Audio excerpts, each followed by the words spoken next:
Shalom, shalom. Nous bénissons le Seigneur qui nous fait grâce de nous retrouver sur ces plateaux avec le prophète Joe Grace. Nous allons commencer par dire Shalom, prophète Joe Grace. Shalom, Papa Léon. Bienvenue sur notre espace. Merci beaucoup. Des grâces. Merci pour l'invitation. Nous voulons commencer par la prière. Nous allons prier. Père, nous bénissons ton nom, toi qui es le maître de temps et des circonstances, toi qui rends toutes choses possibles. Nous bénissons ce moment, Seigneur, que nous serons ensemble avec ton serviteur, Seigneur, le prophète Joe Grace.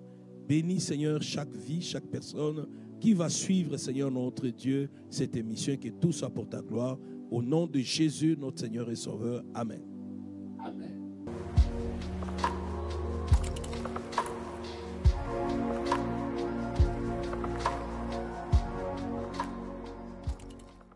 Je suis le pasteur Léon Chinkola de l'église Le Rocher des Vainqueurs. Nous sommes situés au 6995 rue Jarry-Est. Nous bénissons le Seigneur pour cette grâce de recevoir l'homme de Dieu, le prophète Joe Grace. Prophète Joe Grace, est-ce que tu peux nous parler un peu de vous? Quand je dis de vous, et les gens vous connaissent, il y en a qui connaissent déjà. Voilà, donc je suis Joe Grace Moïse, serviteur de Dieu, enfant de Dieu, Oui. ayant donné ma vie au Seigneur un peu plus tôt, autour des années 88. 88.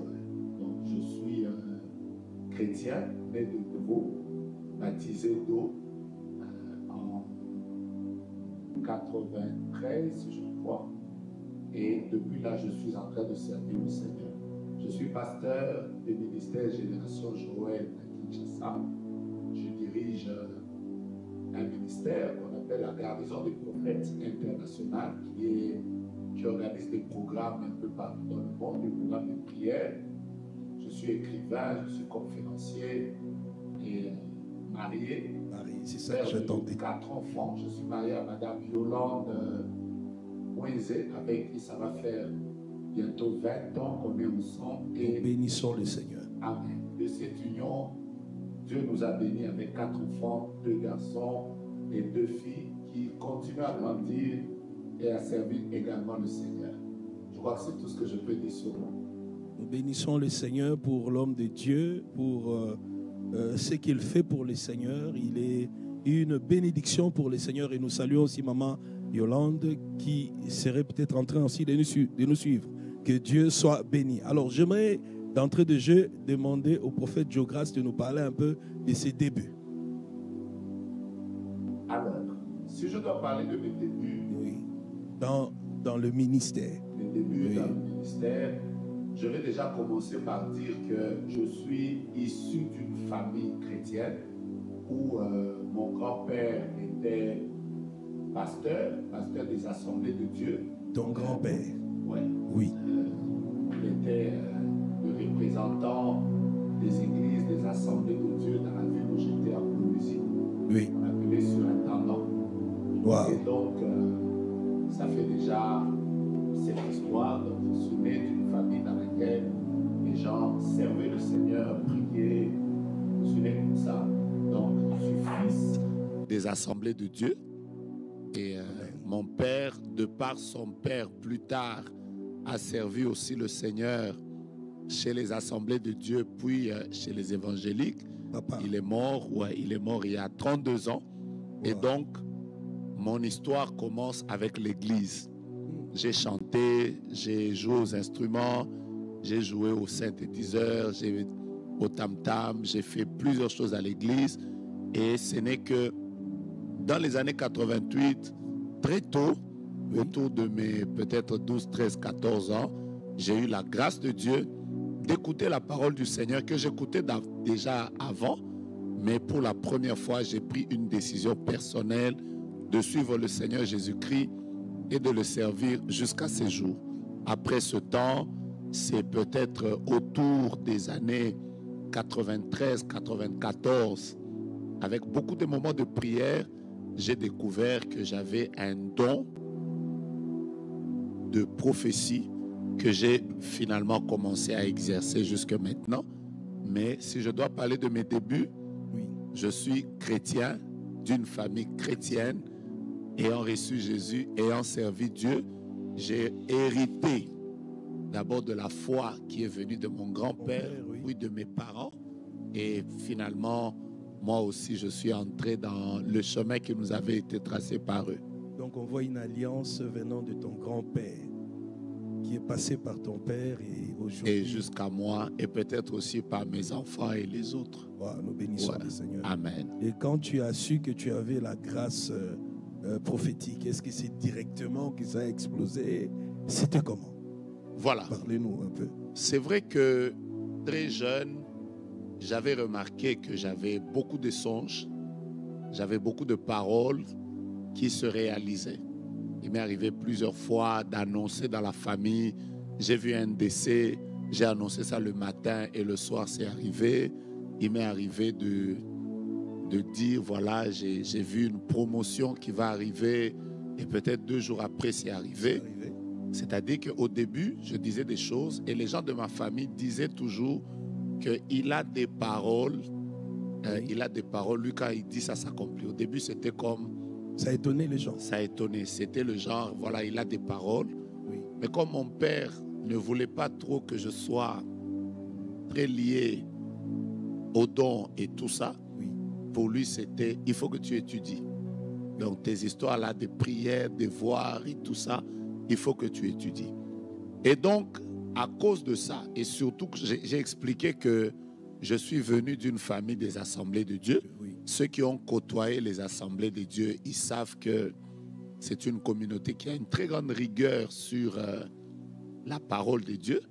Mon père me disait, même si tu vois ça, tu dois être lié aux Écritures. Parce que les Écritures sont infaillibles. Les Écritures ne doivent pas être en dessous des dons. Les dons doivent être plutôt en dessous de la parole. Et moi, mes débuts ont exceptionnellement eu un papa qui était très rigoureux, qui voulait que je m'attache à la vie chrétienne au lieu de m'attacher aux dons, même si ça se manifestait. Et ça m'a aidé. Ça m'a peut-être gardé. Ça m'a permis de conserver cette base jusqu'aujourd'hui. Et il est arrivé que je voie aussi des choses que je ne comprenais pas. Il fallait avoir mon père à qui j'allais toujours raconter. Voici ce que j'ai vécu. Voici ce que j'ai vu. Voici telle expérience qui m'est arrivée la nuit. Quand j'ai prié, il m'expliquait. Il y a des choses qu'il m'a expliquées. Il y a des choses qu'il ne m'expliquait pas. Mais il y a des choses où il me renvoyait vers le pasteur. J'avais un pasteur qui avait l'habitude de m'expliquer, me dire, si tu vois ça, c'est Dieu. Mais si tu sens ça, ce n'est pas Dieu. Ça peut être tes pensées. Ça peut être le diable veut t'utiliser. Et donc, si je dois me résumer, je peux juste te dire que tous les dons, Pasteur Léon, tous les dons peuvent se manifester, mais il faut absolument avoir quelqu'un qui a de la maturité, votre pasteur, et qui vous encadre. Je vais donner un exemple. Je vais donner un exemple, pasteur. Oui. Imaginez-vous.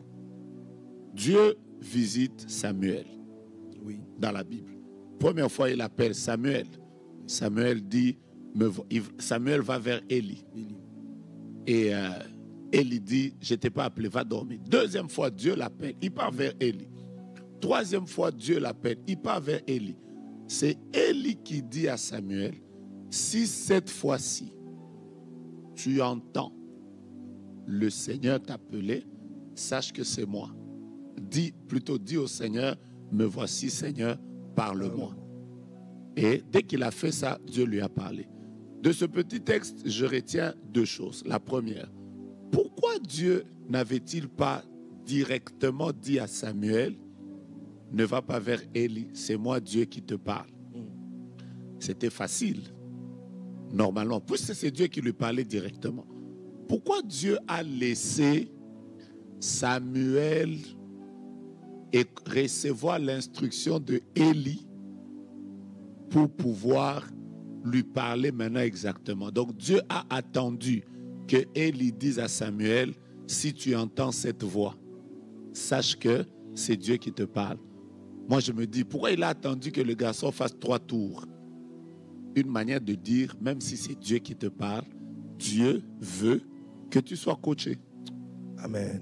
Très important ça. Ouais. Très important surtout pour des jeunes aujourd'hui. Ouais, tu as un don, tu veux voler en électron libre, donc d'ailleurs, c'est très dangereux ça. D'ailleurs, ce que je vais dire est choquant. Oui. Vous savez que les premières paroles que Samuel a dit à Dieu, c'est des paroles que Élie lui a données. C'est Élie qui lui a dit, s'il te parle, dis ceci. Amen. Dis, me voici Seigneur, ton serviteur écoute. Donc les premières paroles du ministère de Samuel ne sont pas venues de Dieu. Les premières paroles du ministère de Samuel Amen. ne sont même pas venues de lui-même. Les premières paroles de Samuel sont venues de son père. Une manière de dire que les premiers pas qu'on fait dans le ministère ne viennent pas de soi-même. Il faut qu'il y ait quelqu'un qui t'ait montré comment on fonctionne pour que tu évolues. Et c'est très important. Amen. Sinon, c'est le désordre, c'est le chaos, c'est la confusion aussi. On risque de tout ramasser aussi. Et malheureusement, les gens qui ont évolué sans encadrement finissent par faire des dégâts. Parce que là où le but n'est pas connu, l'abus est inévitable. Amen. Vraiment, que Dieu aide tous ces jeunes serviteurs qui aspirent et qui veulent aussi servir Dieu, voir ou bien donner des prophéties. Wow. Tout ça, bon. Ça demande vraiment une discipline et un encadrement pour ne pas faire des dégâts. Yeah. Vraiment, nous bénissons le Seigneur pour la personne que vous êtes. Nous vous apprécions. Nous prions aussi que Dieu vous garde dans le bon parce que nous sommes dans un temps de confusion. Merci, pasteur. Et amen pour la prière. Nous sommes dans un temps de confusion et nous prions que Dieu se garde le prophète Jogras parmi le reste fidèle. Amen. Et je voulais poser aussi la question, comment tu fais pour concilier ton travail de prophète avec ta vie de famille? Est-ce que maman Yolande, et c'est plein, comment ça se passe? Prophète Jogras, dis-moi un peu. C'est ça. Ben moi, je crois plutôt l'avantage, pasteur, que moi j'ai eu, peut-être que vous aussi, vous avez eu le même avantage.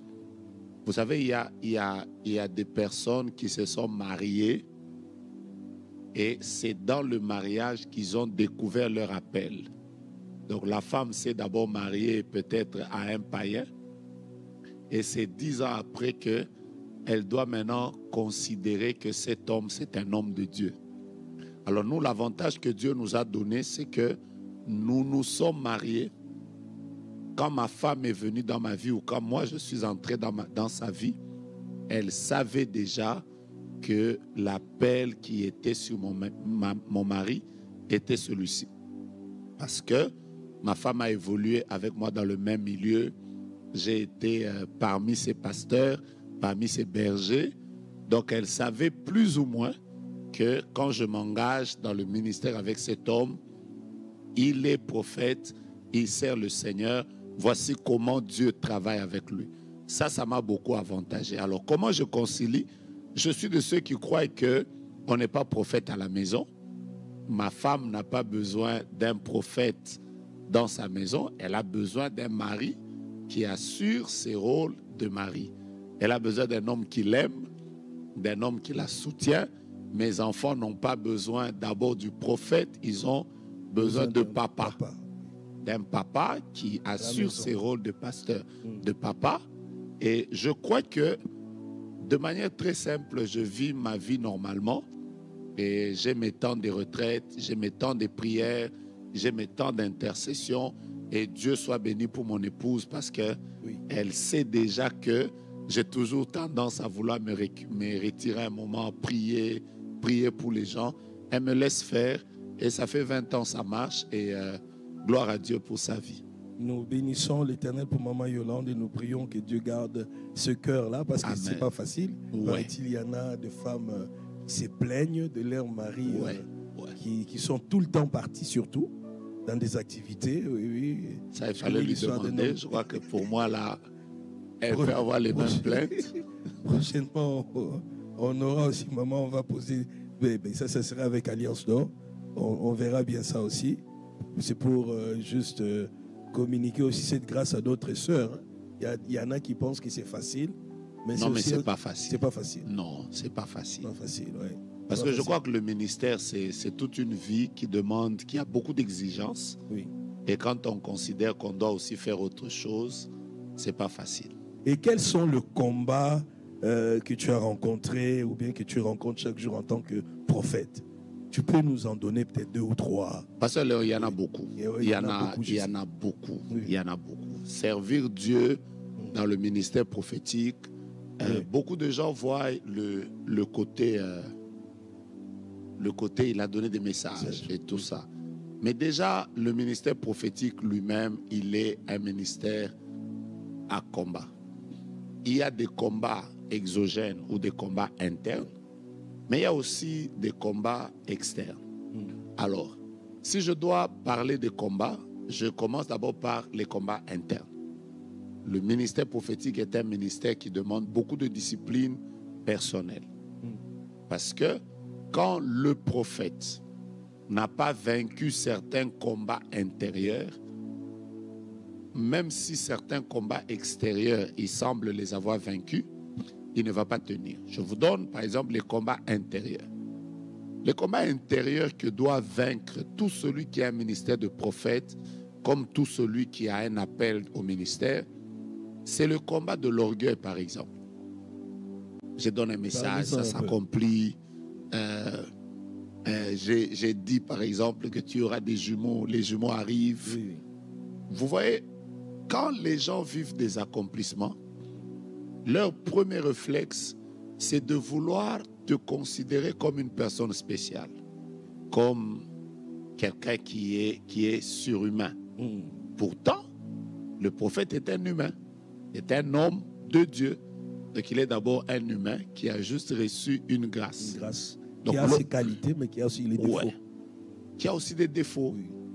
Donc vous comprenez par exemple que le fait d'être acclamé, exalté, tout le temps les gens disent « Waouh, il m'avait dit », ça vous expose à l'orgueil. C'est un combat interne. Et tout prophète qui se veut évoluer doit être comme Jean-Baptiste. Jean-Baptiste a dit « Je suis la voix de celui qui crie dans le désert ». Vous voyez, la seule chose qu'on ne voit jamais quand un homme parle, c'est la voix. Et Jean a dit, je suis la voix. En d'autres, par exemple, là, pendant que je parle, les spectateurs n'ont pas besoin de voir ma voix. Leurs regards sont sur mon visage. Donc, le prophète, c'est une voix. Ça veut dire qu'il doit être invisible et faire que les gens n'aient pas les regards sur lui, mais que les gens aient les regards sur Dieu qui est en train de parler.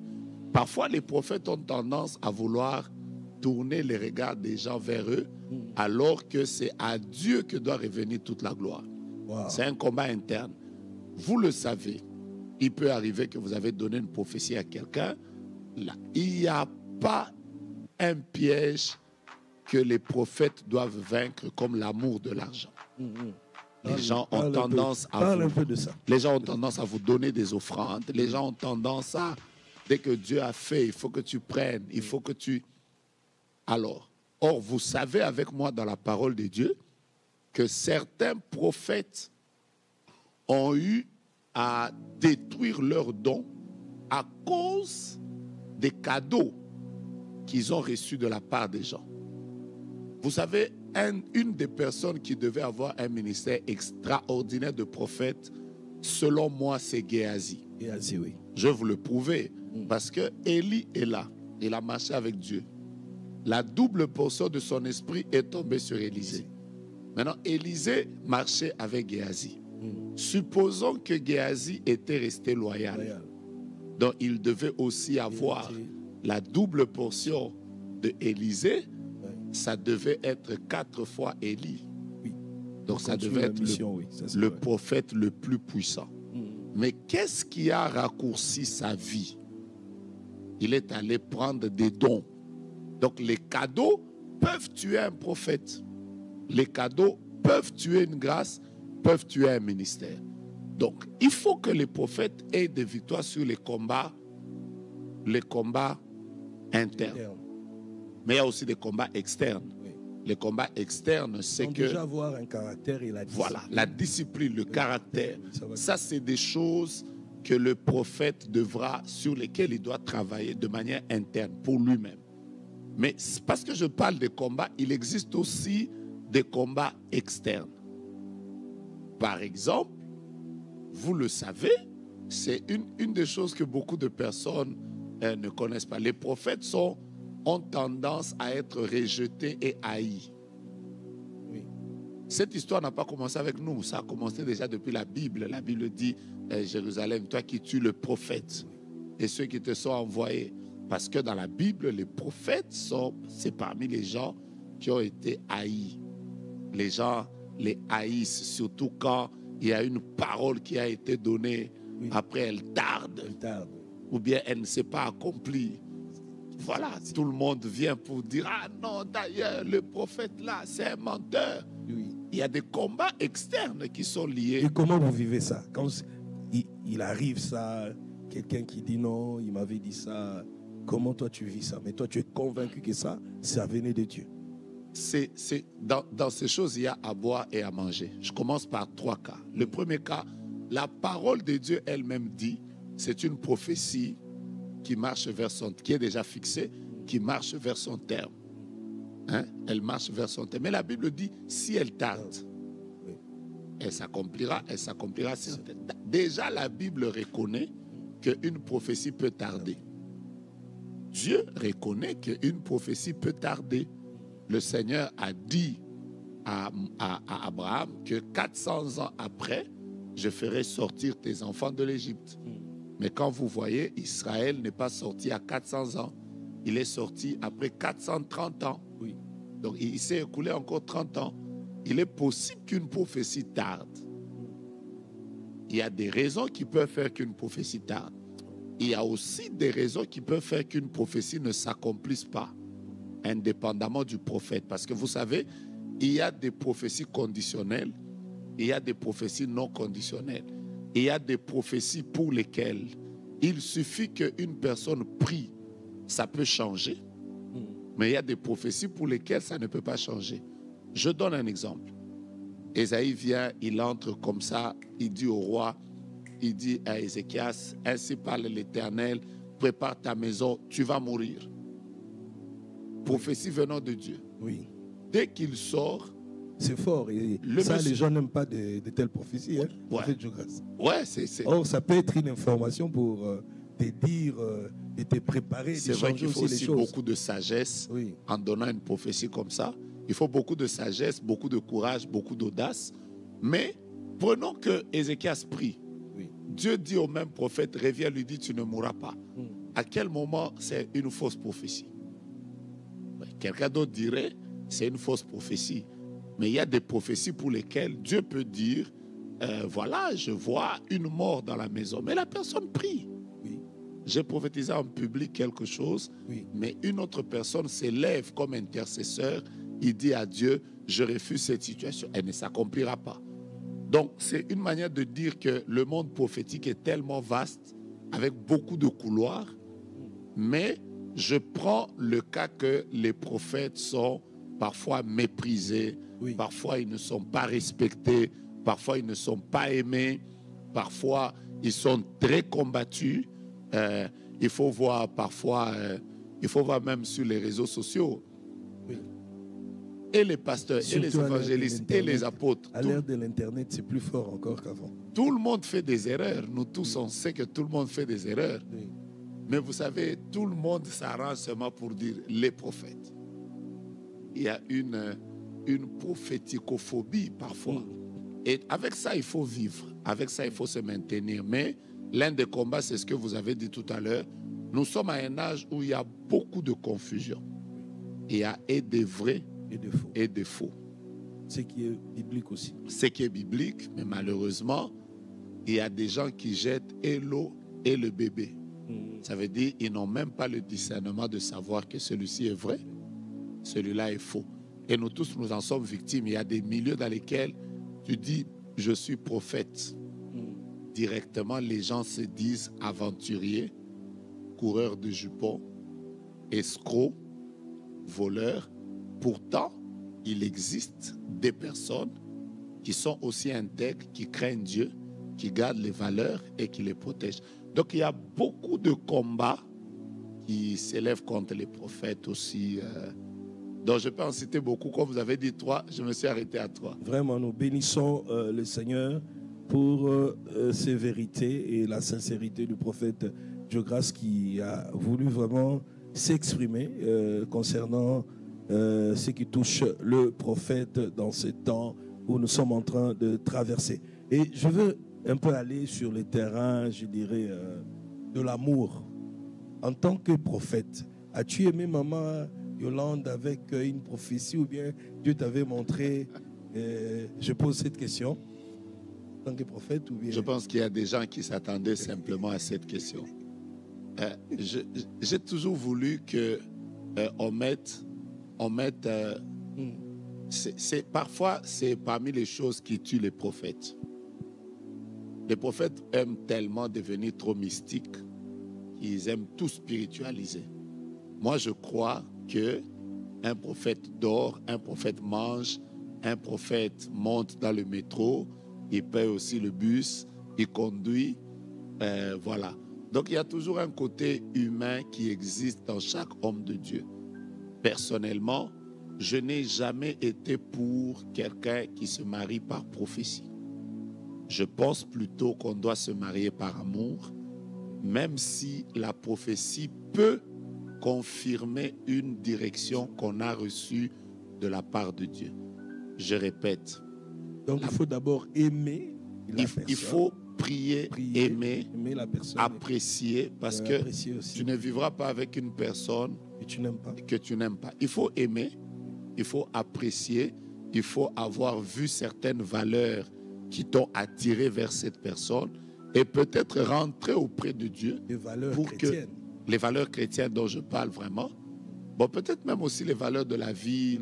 Est-ce qu'elle est intelligente? Est-ce elle est bien éduquée? Ouais. Est-ce qu'elle est courageuse? Elle est travailleuse? Donc, je parle des valeurs chrétiennes en priorité, mais des valeurs en général.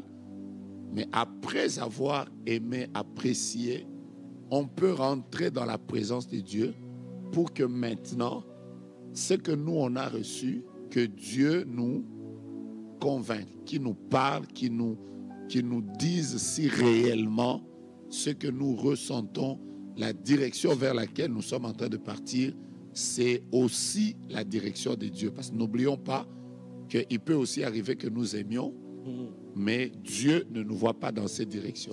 La Bible dit, mes pensées ne sont pas vos pensées, mes voix ne sont pas vos voix. Donc se marier prioritairement par prophétie, c'est pas bien. Il faut aimer et peut-être que la prophétie peut suivre. Mais la prophétie peut aider quelqu'un à être convaincu que je suis dans le bon. Absolument. Une fois qu'il a aimé. Absolument. Donc, on peut se le dire. Parce qu'en réalité, la prophétie est une lumière. Oui. La prophétie peut emmener un éclaircissement. Oui. La prophétie peut emmener une confirmation.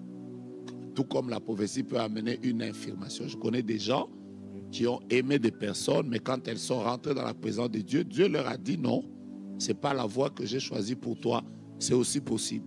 Donc je crois pleinement dans la prophétie qui peut accompagner certaines décisions que nous prenons, mais tout ne doit pas être lié à la prophétie. Je veux mettre une veste grise, Seigneur, parle-moi. Est-ce que tu veux que je mette la veste grise? Là, ce n'est plus ce que la parole de Dieu nous recommande. Donc, voilà un peu. Vraiment. Donc, quelqu'un qui a aimé par prophétie, demain, s'il arrive à changer, cela veut dire qu'il n'a pas mis la sagesse dès le début. Mais si Dieu vous a parlé avant que vous puissiez vous engager, Dieu a plusieurs voies. Mais soyez quand même sûr que vous aussi, vous avez apprécié. Même Adam, pour qui Dieu avait envoyé la femme devant. La femme est venue, il s'est réveillé, il a trouvé une femme. Il y a eu un moment d'appréciation. Il a dit, voici, cette fois-ci, celle qui est os de mes os et chair de ma chair. Il a apprécié. Il a vanté celle avec laquelle il voulait passer la vie. Parce qu'une prophétie peut venir dans le sens où vous n'appréciez rien du tout. Sinon, nous tous, on ne devait pas évoluer dans la vie. Parce qu'on a même reçu des prophéties. Moi, à l'époque, quelqu'un est venu me dire, Dieu a dit, arrête les études. Mais si je l'avais écouté, je serais très malheureux aujourd'hui. Donc, qu'est-ce qui prouve que celui qui vient avec la prophétie a réellement écouté Dieu? Donc, voilà un peu. Et que dire maintenant, ou bien qu'est-ce que tu peux dire aux jeunes gens qui ont la grâce de Dieu, d'être un don, tout ça, qui veulent se lancer dans les ministères, cherchent aussi une âme sœur, une personne avec qui partager la vie, comment ils doivent opter? Ces jeunes personnes encore seules, parce que c'est bien, tu es encore seul, parce qu'on voit, j'ai vu quelqu'un venir me parler un peu de sa conjointe, mais dans les regrets. Dans les services, en train de dévoiler un peu tout ce qui s'est passé, et ses vents, il est dans ça, elle n'est quelque chose, regarde, il arrive à découvrir ça, mais il n'a pas pu découvrir ça auparavant. Donc il y a des erreurs qu'on peut éviter. Alors, prophète Jogas, parle un peu. Alors, jeunes gens, je sais que tu veux t'engager, tu aimes tellement Dieu, tu veux t'engager, tes yeux sont en train d'aller vers une personne. Voici ce que moi je peux te conseiller. La première chose, avant de pouvoir t'engager, je sais que tu es en train de nous suivre. Première chose, s'il te plaît, rentre dans la présence de Dieu. Parle à Dieu. Avant de t'engager, écoute le Seigneur. Parle à Dieu. Dis à Dieu, je veux m'engager. J'aime telle sœur, je l'apprécie. Mais Seigneur, parle-moi. Oriente-moi, sois avec moi. Alors, après la prière, Dieu ne va pas te répondre forcément par la prophétie. Il peut te donner un songe. Il peut mettre la paix dans ton cœur. Il peut te parler par les événements. Moi, je connais une personne à qui j'avais donné le même conseil qui voulait s'engager. Le Seigneur, il est allé prier. Dieu ne faisait que lui dire, pas elle. Pas elle. Lui-même ne comprenait pas. Mais pourtant, je l'aime, elle craint Dieu, elle est médecin. Pas elle, pas elle, pas elle. Et le temps qu'il restait en prière, heureusement qu'il n'avait pas avancé. Il a dit, je vais d'abord rester en prière. Pendant qu'il priait encore, il a découvert que la sœur vivait avec son cousin dans ce qu'on appelle au Congo le Kintuidi, je crois, où il y a des relations avec, je crois que c'est ça, relations avec un cousin. Donc une personne peut avoir des relations avec un cousin ou une cousine. Donc pendant qu'il attendait, il a découvert, la personne venait à l'église, médecin, elle chantait, elle parlait en langue. Parce qu'il était patient, Dieu lui a parlé, mais autrement. Dieu ne lui a pas donné une prophétie. Dieu lui a permis de découvrir un événement. Moi, je crois qu'avant de s'engager, il faut prier. La Bible dit, recommande ton sort à l'Éternel. Place en lui toute ta confiance et il agira. Avant toute décision, je veux m'engager vers la sœur, prions. Maintenant, la manière dont Dieu va te diriger, il peut te parler par prophétie, tout comme il peut te parler par d'autres voies. Mais toi, jeune homme, ne sois pas pressé, même si tu aimes les yeux, tu aimes ses cheveux, tu aimes sa couleur de peau, prie jusqu'à ce que tu sois sûr que l'orientation que tu prends, c'est une orientation de Dieu. Je crois que j'ai été aidé. Amen. Nous bénissons le Seigneur pour cette réponse sage du prophète Jogas. Et je vais poser encore une autre question. Nous sommes pratiquement à la fin. Avoir un don de parole, de connaissance, est-ce que cela fait de quelqu'un prophète? Ou bien si tu vois des songes la nuit et que cela arrive la journée, ça fait de toi un prophète? En réalité, non. Il faut savoir que, il faut d'abord commencer par savoir que l'esprit prophétique est répandu sur tous les chrétiens. J'insiste, sur tous les chrétiens. Tous les chrétiens manifeste l'esprit prophétique. La Bible dit, dans les derniers jours, je répandrai de mon esprit sur toute chair. Vos fils et vos filles prophétiseront. Les apôtres ont l'esprit prophétique, les pasteurs, les évangélistes. Donc, le prophétique n'est pas une exclusivité des prophètes. C'est d'abord quelque chose que possèdent tous les chrétiens. Tous les chrétiens peuvent écouter Dieu. Tous les chrétiens peuvent parler de la part de Dieu. Tous les chrétiens peuvent écouter Dieu et dire « Dieu m'a dit », sans forcément être un prophète. Ça, c'est la première chose. Donc, l'esprit prophétique est sur tous les chrétiens. Deuxièmement, il y a des personnes à qui Dieu a donné spécifiquement des dons. Dons de parole de connaissance, dons de prophétie. Tu as juste une capacité spirituelle qui vient d'abord de temps en temps. Tu peux être dans un groupe d'intercession. Pendant que tu pries, Dieu te montre des songes, Dieu te parle, Dieu te dit des choses à dire aux gens, des orientations à donner à l'église, des combats qui sont en train d'arriver dans telle famille. C'est au niveau du don. Maintenant, il y a aussi le ministère de prophète. Le ministère, c'est d'abord un ministère de la parole. Le prophète, c'est d'abord un enseignant de la parole de Dieu. Donc, le don ne fait pas forcément de quelqu'un un prophète de ministère. La parole de connaissance que l'on donne ne fait pas forcément de quelqu'un un prophète de ministère. Être prophète de ministère, il faut avoir reçu l'appel de Dieu déjà dès le ventre de sa mère. Suivez-moi attentivement. Il faut que cet appel ait été confirmé par sûrement les gens qui nous encadrent ou les personnes qui marchent avec nous. Il faut que cet appel manifeste les fruits de l'appel pour que l'on puisse attester que cette personne a réellement un ministère de prophète. Donc j'insiste beaucoup sur le fait qu'on peut avoir des dons, les manifester, mais peut-être on peut les manifester parce que tous les chrétiens manifestent leurs dons, ou encore parce qu'on a juste reçu un don, mais cela ne fait pas de vous forcément un prophète. Et ça, c'est un danger. Oui. Parce qu'aujourd'hui, vous trouvez quelqu'un qui voit des visions en noir et blanc. C'est même pas encore en couleur. Vraiment en noir et blanc. Directement, il met une veste qui le colle. Un prophète. Il laisse sa barbe, col pastoral. Après, il écrit sur ses réseaux sociaux, prophète Gaylor. Oui, oui. Ouais, et c'est très dangereux avec toi, prophète Gaylor. C'est très dangereux. C'est très dangereux. Et telles personnes qui ne sont même pas préparées et qui font beaucoup de dégâts aussi. Qui font beaucoup de dégâts et malheureusement, J'ai écouté quelqu'un qui parlait de ce qu'elle a vécu à l'époque, comment elle a été abusée par soi-disant Dieu. Abusée, waouh. Oui, oui. Et vous allez remarquer que ces gens meurent très tôt. Oui, c'est ça aussi. Parce qu'en réalité, vous êtes comme exposé à des combats pour lesquels vous n'avez ni l'onction, ni l'appel, ni la protection. En fait, vous sortez comme des véhicules qui n'ont aucun pare-choc. Et la conséquence, vous trouvez beaucoup de jeunes qui meurent depuis un temps, qui meurent bizarrement.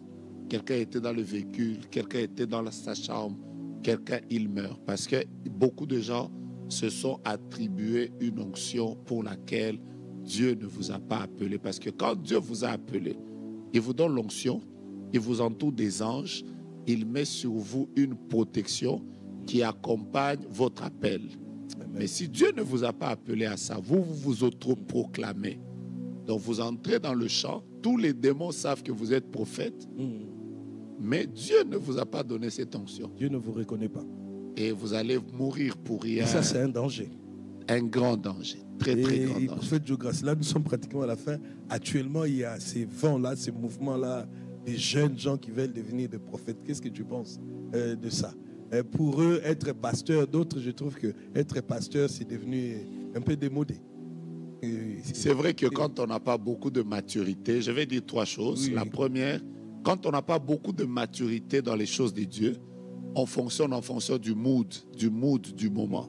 Ça veut dire, si ces derniers jours, tout le monde devient musicien, oui. Tout le monde veut devenir musicien. Quand tout le monde devient humoriste, tout le monde devient humoriste. Ces derniers jours, les gens se sont rendus compte qu'il y a un grand vent prophétique qui souffle, tout le monde veut devenir prophète. Surtout qu'ils nous voient sûrement parfois voyager. On vient ici au Canada, tout le monde pense que être prophète, c'est beaucoup voyager. Et on veut être prophète pour des raisons qui ne sont pas des bonnes raisons. Donc, il y a des gens, leur immaturité les emmène dans le mood. Pourtant, la maturité, c'est de rester fidèle à l'appel que Dieu a placé sur votre vie, même s'il faut laver les toilettes. Mais restez fidèle. Dieu ne bénit pas le ministère. Dieu bénit la fidélité dans le ministère. Alléluia. Dieu Amen. ne bénit pas le travail. Dieu bénit la fidélité dans le travail que l'on fait. Amen. J'ai déjà écouté ce que le prophète La deuxième chose, c'est qu'il y a des gens, c'est par manque d'encadrement, qui se sont retrouvés dans tout ça.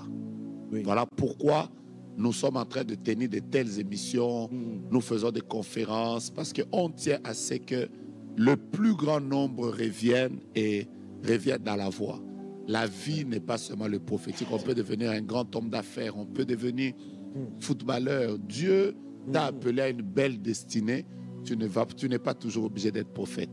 Mais la troisième chose, ça aussi, c'est important de savoir que dans les derniers temps, Dieu a dit qu'il répandra de son esprit sur toute chair. Il y a quand même dans l'Église aussi un vent prophétique qui est en train de souffler. Malgré toutes les mauvaises choses que j'ai dit, il y a aussi un vent prophétique qui est en train de souffler. Mais le problème, c'est que quand tu te sens être affecté par cette onction, s'il te plaît, fais-toi encadrer, ne quitte pas les pieds de ton Père, attache-toi à l'Église, reste fidèle, Dieu t'élèvera au temps convenable. Amen. Nous bénissons le Seigneur pour ces temps agréables et pour la sagesse qu'a l'homme de Dieu, le prophète Dieu grâce. Je vais juste prendre pour ceux qui ont des questions. On est à la fin, on va prendre des questions. Okay. S'il y a des questions, on va ça, c'est prendre pour des ceux qui questions. sont en ligne. Ceux qui sont en ligne, ils peuvent écrire et on va prendre ça. Et ceux qui sont dans la salle aussi peuvent poser. Les bien-aimés qui sont avec nous de l'intercession peuvent poser des questions. Au prophète Dieu grâce, vous qui êtes de l'intercession. Bonsoir, prophète Jogas. Frère Jacques peut poser la question, oui. Bonsoir, papa. Oui, je voulais comprendre la nuance que vous avez faite. Comme s'il y a un prophète des ministères et un prophète des dons. C'est ce que vous avez dit? Je suis en train de dire qu'il y a ceux qui ont le ministère prophétique et ceux qui ont des dons de prophétie. Quand vous lisez 1 Corinthiens chapitre 12, par exemple, l'apôtre Paul parle des 9 dons. Parmi les 9 dons, il parle du parler en langue, interprétation, discernement des esprits, don de foi, don de miracle, don de guérison. Il parle aussi de l'interprétation des langues, du parler en langue et du don de prophétie. À ce niveau-là, ce n'est pas un ministère, c'est juste une capacité que Dieu met en vous pour exercer au besoin. Vous n'avez pas ça tout le temps. Ça, au besoin, Dieu peut vous utiliser après, mais vous avez cette capacité en vous. Mais il y a aussi ceux-là que Dieu a mis à part pour l'édification de l'Église et pour sa croissance. Ceux-là, ils ont le ministère selon Éphésiens chapitre 4 au verset 11. La Bible dit, Dieu a donné les uns comme apôtres, les autres comme prophètes, évangélistes, pasteurs et docteurs. Donc, il y a le ministère de prophète et le don de prophétie. Merci. Je crois vous que en c'est prie. clair. Y a-t-il une autre question avant qu'on... Celui qui a une question peut poser. Le frère Eric veut poser une question.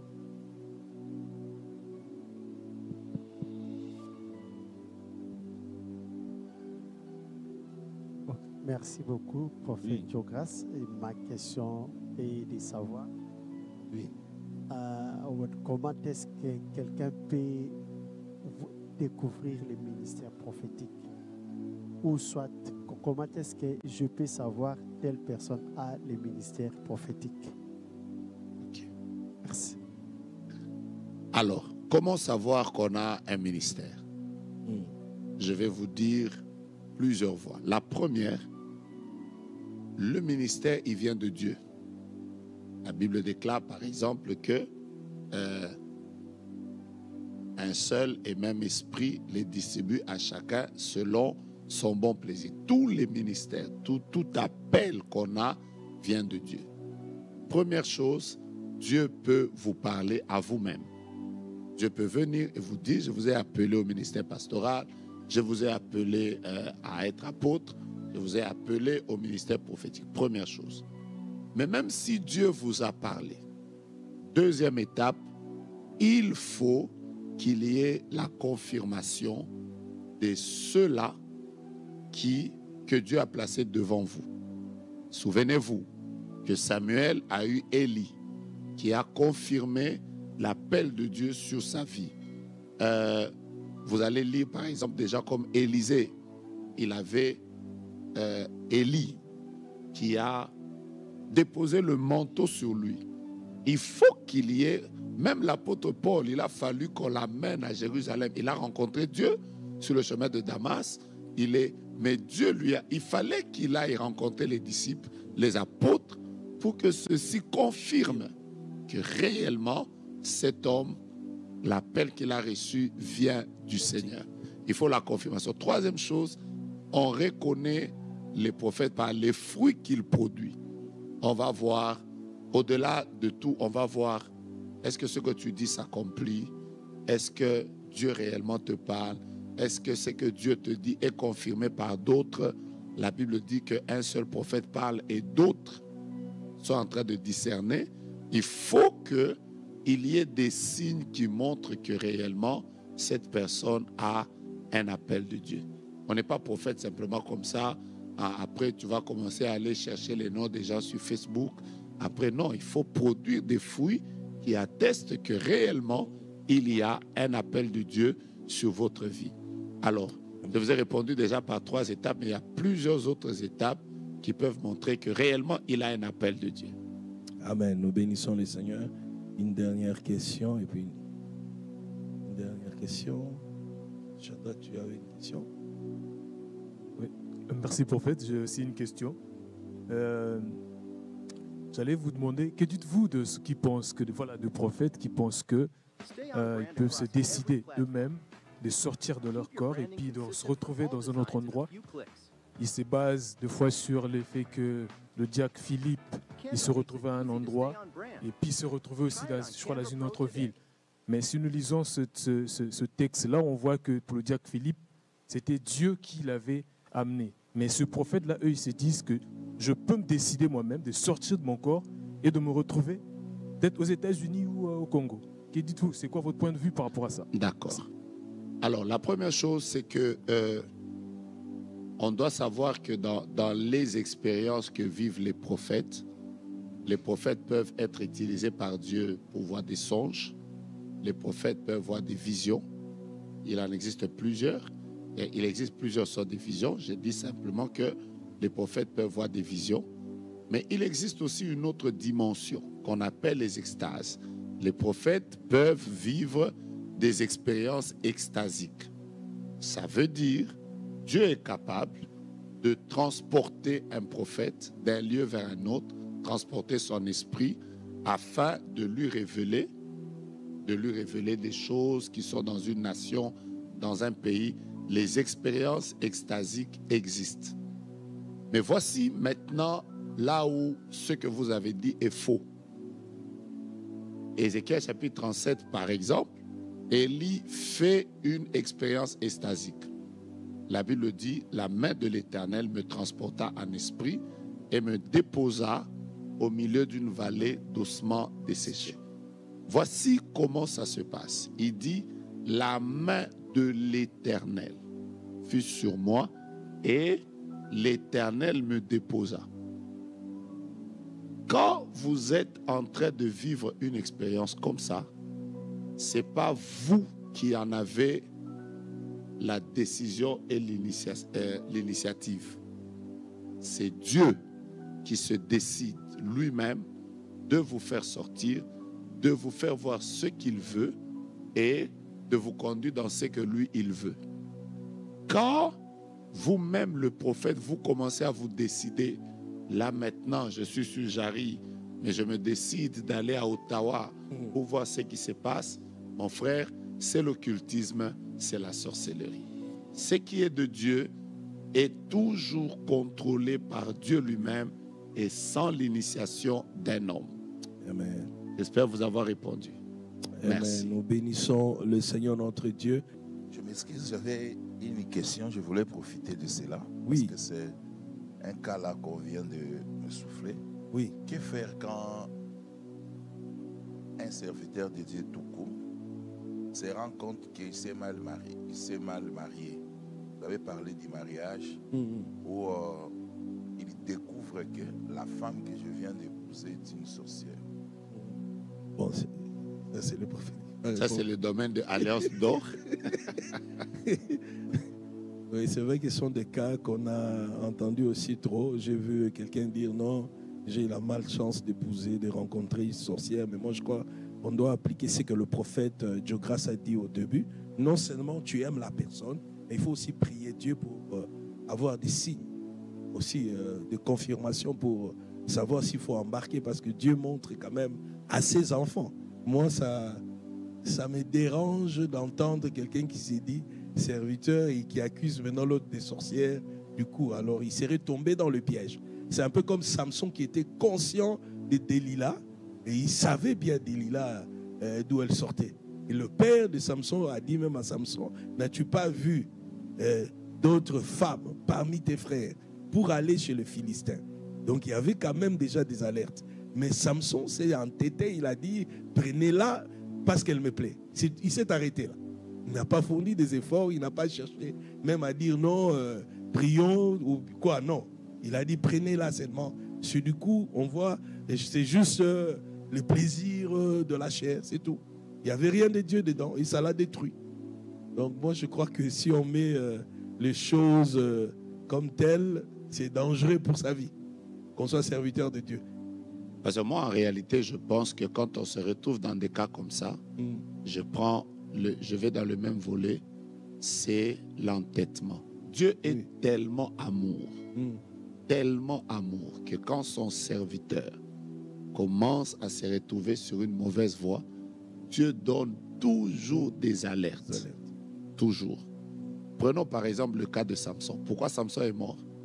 Parce que, au-delà du fait que son père lui donnait déjà des alertes, la première fois, Delilah l'a fermé les cheveux.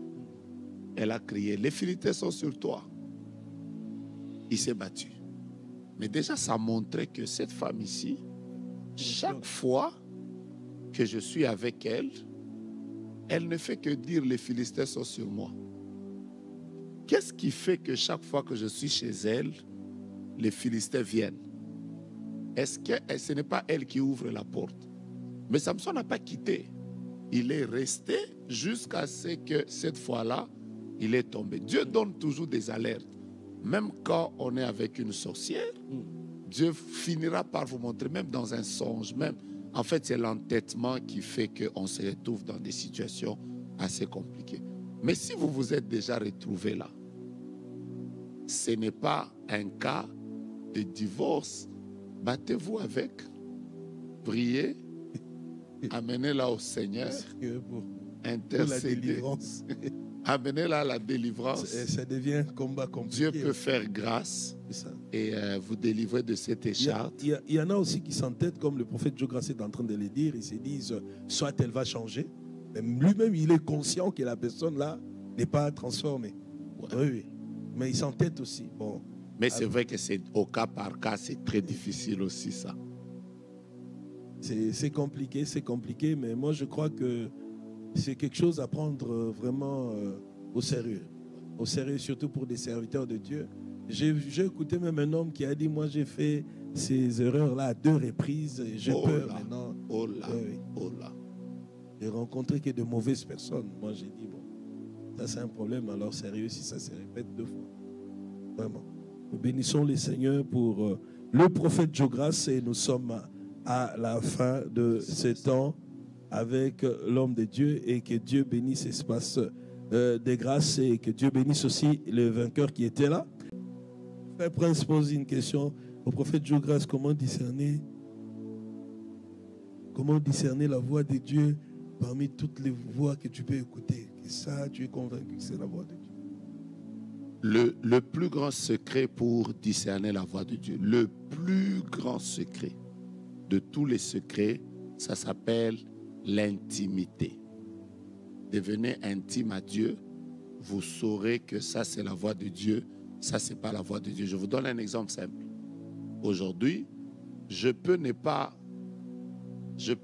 être avec ma femme dans cette salle.